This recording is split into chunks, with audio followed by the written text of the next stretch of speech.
What's up everyone? Welcome back to another guitar lesson. Today we're gonna learn how to write a riff on the guitar. We're gonna be looking at the 4 T's. We have tempo, time, tone, and touch. These are the 4 T's that you need in order to write a guitar riff right now, tomorrow, anytime. Okay, there's a misconception that you can only write something great when you get struck by the inspiration lightning and a song, a riff idea just falls out of you, right? Using the 4 T's, tempo, time, tone, and touch, you can write a riff anywhere, anytime, and it's gonna be great. Even if it's not great, you're still writing. And the great thing about writing is it is just as much of a muscle that needs to be practiced and maintained and worked out, no different than practicing your pentatonics or practicing how to play faster, okay? Writing is a muscle and you need to be exercising it. So let's dive in to the 4 T's here. You're gonna learn how to write a riff. We're gonna write a riff right here, right now. And I'm gonna take you through the process, start to finish, so you can leave this lesson going to write your own riffs right here tonight. So first thing that I do is pick a simple chord progression, okay? We're gonna take the easiest thing in the world. We're gonna do C to F. There's my chord progression. First thing I do when I'm writing a riff is I wanna open up my ears a little bit, so I'm gonna play all the possible ways I could play C to F. And I'm not talking about like every single different inversion. I'm just kind of basic chord grips here, okay? C to F, C to F. Okay, so those are my C to F triads. Let's make it a little more complex. Let's do 7th chords. We'll do C major 7 to F major 7, right? Just 1 to 4 in the key of C. We have C to F again. Now I could also say one last option could be shell voicings. I'm really into shell voicings lately. That's just root, 3rd, and 7th, right? So here's C major 7 shell voicing. Let me go to F. To F, and I like that slide. So guess what we're gonna use for this riff today? We're gonna use this C to F, and we're gonna keep the same exact shape, okay? So let's introduce the 4 T's here. We have tempo, time, tone, and touch. So starting with the first T, we have tempo. Tempo is basically the speed of the riff. Is it gonna be very fast or is it gonna be really slow? So first thing I'll do is I'll just kind of arpeggiate through these shell voicings, and I'll start with a slow tempo.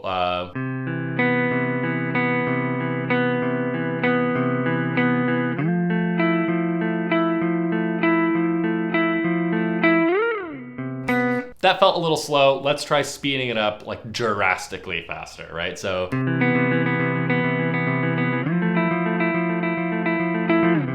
Too fast. Okay, let's split the difference somewhere in between because I want to hear that slide in between those 2 chords. So.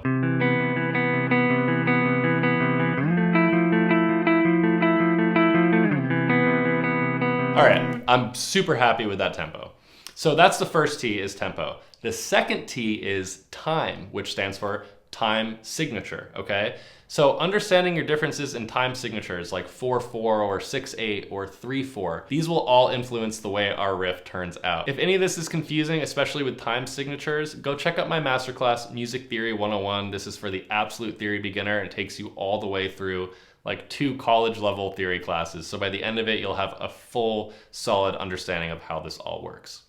So looking at time here, right? I could say, I'll just go back to my big chord grips here just for the sake of this example, right? If I think in 4/4, I could have, 1, 2, 3, 4, 1, 2, 3, 4, 1, 2, 3, 4, 1, 2, 3, 4. What if we did 6/8, like a slow kind of D'Angelo 1, 2, 3, 4, 5, 6, 1, 2, 3, 4, 5, 6, 1, 2, 3, 4, 5, 6, 1.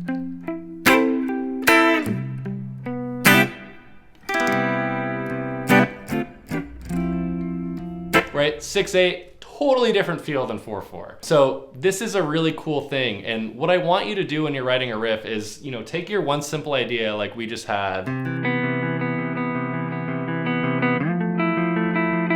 and put it through the ringer, put it through all these different tempos, put it through all these different time signatures, right? We're gonna touch on the final 2, which is tone and touch. And the reason I'm giving you these 4 T's is because I wanna show you how taking one simple idea and putting it through the 4 T's will give you so many different ideas, okay? So for example, right there, right? I just said we started with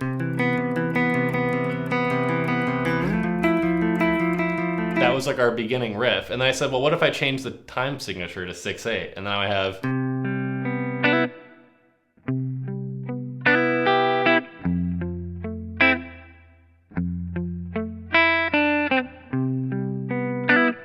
Maybe I throw in some pentatonics in between.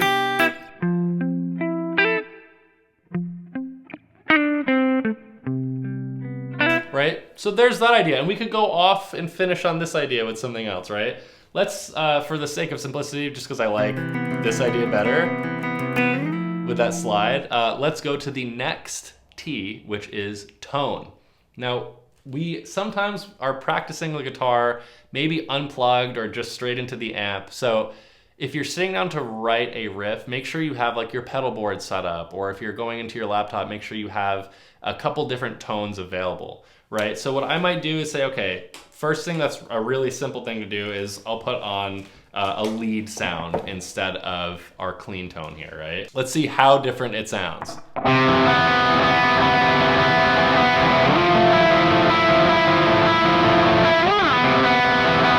All right, so we can already see totally different, but what I want to incorporate here is the last T, which is touch, okay? Tone and touch kind of work together in tandem. And by touch, I mean, am I using my fingers, a pick, am I palm muting, am I wide open strumming, right? And this lead tone here is making me want to change my touch, okay? When I hear the lead tone, I want to do some palm muting.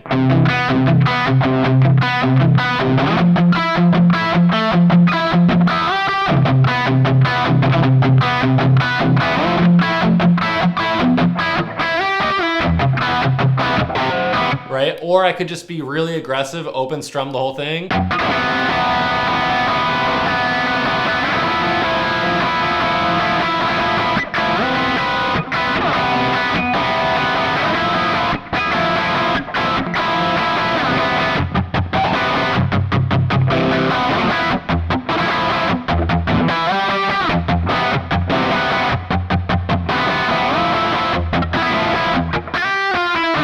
Right, okay, so we've been through a couple different things here. Let's try one more different tone. Here I have like a reverberated clean on, and I already know I'm gonna wanna play everything open and sustained.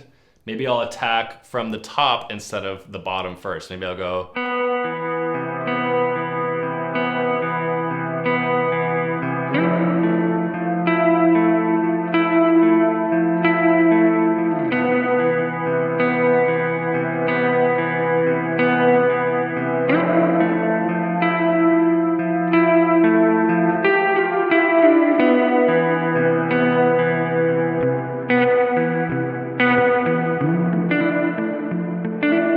Adding a hammer on.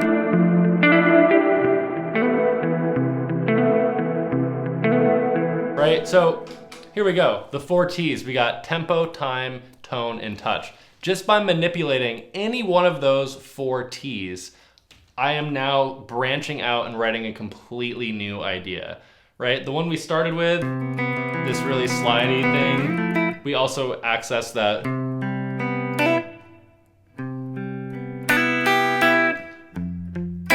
that 6/8 thing, and then we said we could add some overdrive, and we had our like really weird kind of punky. And then we also did the palm muting.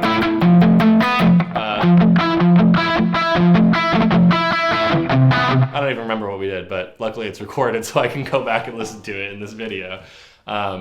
So you see what I'm saying here, right? It's not hard to write a riff. We can take a simple thing, C to F, 1 to 4 in the key of C, and then just throw it through these 4 T's, and you're gonna start generating tons and tons of different ideas. And what I want you to do to practice this is write at least 1 riff every single day. And what I want you to do is record them on your laptop or your phone, just take out a voice memo.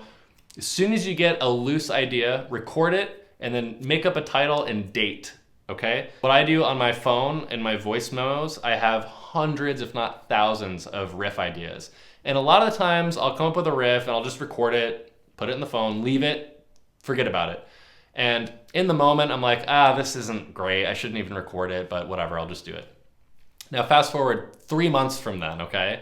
3 months later, I'm at a session and you know, they're like, cool, like let's start a new idea. And I'm like, damn, I'm not getting inspired right now. So let me hit up my voice memos here. I scroll through, I find the one that I recorded 3 months ago that I didn't really like.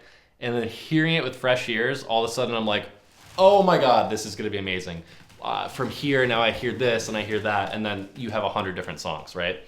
So, this is a great way to just reps. You just wanna do every single day, okay? Repetition is huge for riff writing. Same thing as songwriting. We're just calling it riffs because we're guitar players, okay? We're not worried about songwriting right now. We're worrying about guitar playing and guitar writing, so riff writing. And the reason that this is so great is because if you do 1 or 2 or 3 or 4 riffs a day, at the end of a month, you're gonna have at least like 30 to 90 to 150 different riffs, okay? So if you were ever short on ideas, go to your bank of song ideas, and they can be this easy. They can be 2-4 bars long. I'm not talking like a huge involved riff, but doing the reps is going to make you better at doing this. And if you're struggling to come up with different chord progressions, use chord progressions from songs that you've already learned. Change the tempo, change the key, change all of the 4 T's, okay? We want to change the tempo, we want to change the time signature, we want to change the tones, we want to change the touch, okay? Those are our 4 T's there. And again, you can expand on all these utilizing other techniques. Like if you're more of a single note person, then I could do the same idea. You know, maybe I say I'm just gonna take my pentatonic scale. I'll take B minor pentatonic, and I'll say, let me write a riff just using B minor pentatonic. And I'll just go, just using those notes, right? So I could think in 4/4, 1, 2, 3, 4.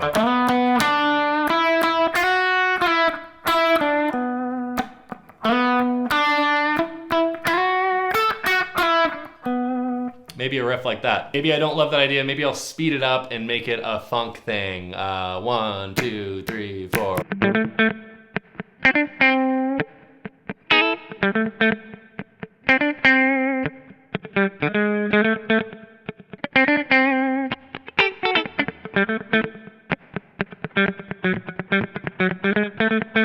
Okay, now let's change, let's do a rock tone and we'll slow it down. We'll do like that tempo. 2, 3, 4.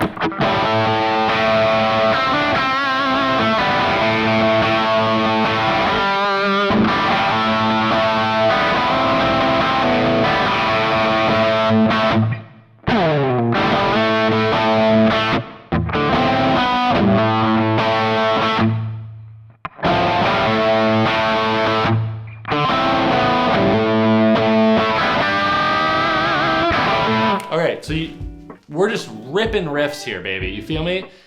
4 T's, all you need to write riffs, okay?